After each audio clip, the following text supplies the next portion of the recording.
You're standing in the middle of a shopping mall during the holidays, and suddenly the world becomes too loud, too close, too much. Your heartbeat quickens, your skin feels tight. Everyone around you seems perfectly fine, laughing and shopping and existing without effort, while you're counting the seconds until you can escape to your car and finally breathe again. And the thought that cuts deepest isn't the panic itself, it's the quiet shame that whispers you're the only one who can't handle something so ordinary. This moment, this visceral recoil from crowded spaces, isn't about being antisocial or difficult. It's your nervous system speaking a language written long before you had words for what you were feeling. Maybe you were the child who got overwhelmed at family gatherings, while everyone else called you shy. Maybe you learned that crowded rooms meant unpredictability, that when too many people gathered, someone's mood would shift, and you'd need to make yourself smaller, quieter, invisible. Your young mind absorbed a simple equation: crowds equal danger, and solitude equals survival. That child is still inside you, pulling the alarm every time you walk into a busy restaurant or stand in a packed elevator, trying to protect you from a threat that may no longer exist.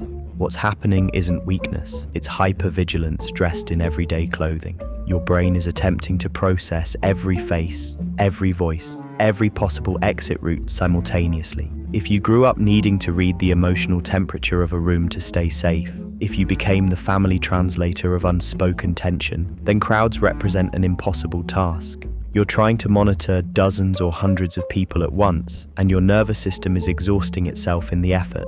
The tightness in your chest isn't irrational fear, it's the weight of protection you learned to carry so well that you forgot you were carrying it at all. Watch someone who struggles with this as they prepare for a birthday party they can't avoid. They rehearse exit strategies. They plan to arrive late and leave early. They bring headphones or a book, not because they're rude, but because they need something, anything, to create a barrier between their raw sensitivity and the overwhelming chaos of human proximity. And when they finally get there, they're performing normalcy while their internal world is screaming. They smile and nod and make small talk, but they're not present. They're enduring, counting down the minutes until they can return to the safety of their own space, where the walls don't close in and the air doesn't feel stolen from their lungs. The cost isn't just the events you miss or the relationships that slowly fade when you decline one invitation too many. The deeper cost is the identity you build around your limitations. You start believing you're broken, antisocial, too sensitive for this world. You watch others thrive in environments that devastate you, and you internalize a story that there's something fundamentally wrong with your wiring, so you stop trying. You narrow your life to fit within the boundaries of what feels manageable, and that narrowing becomes its own kind of suffering. Not because you choose isolation, but because the alternative feels like choosing pain. Maybe you recognize this in someone you love. They always suggest quiet coffee shops over busy bars. They leave gatherings before anyone else. They have elaborate excuses for why they can't attend, and you've started to wonder if they even like you anymore. But here's the truth they might never say out loud. Every declined invitation carries shame. Every early exit feels like failure. They're not avoiding you. They're trying to survive in a body that treats crowds like emergencies, and they don't know how to explain that without sounding dramatic or weak.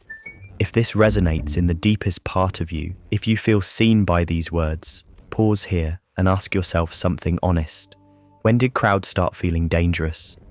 Was there a moment, or has it always been this way? What are you actually afraid will happen in a crowded space? Is it panic, judgment, losing control, or something you can't quite name? Who in your life doesn't know you struggle with this, and what would it cost you if they did? What are you protecting by staying small and quiet and safe?